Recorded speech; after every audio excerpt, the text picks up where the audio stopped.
The status quo in this country is broken. We are the second most unequal country in the OECD, second to the US. We have rampant inequality, so things have to fundamentally change. And when I talk about nationalising our economy, I'm talking about the commanding heights of our economy. I'm talking about the utilities, energy, rail, buses, telecoms, mail, which are wildly popular with the public. But we also have to look at other forms of democratic ownership in our economy. That means workers' cooperatives, that means community land trust, that means public banking, that means a national welfare, a wealth fund that workers and our communities control. So do you mean that a corner shop or a hairdresser is going to be run by a workers' committee? I'm just trying to understand what this would actually mean. If you look at polling, the British public actually support a system where workers make the decisions in their workplaces rather than a CEO. So when you've got a coffee shop and you've got a small workplace, a democratic form of ownership of that is a workers' cooperative, where workers own the shares in that company,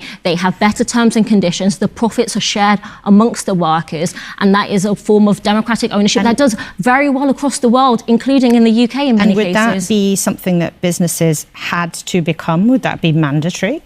Well, these are conversations that we should have about what forms of ownership we should have in our economy. And right now, we don't have very many democratic forms of ownership. When we look across Latin America, you've got workers' cooperatives, you've got community land trusts, you've got all of these different forms. We need to have conversations about how we can democratize our economy. But also mandatory might be an option. It has to be something that we have a conversation about. Obviously, the party does not have policies yet, but it's important that we articulate a different vision of society and an economy.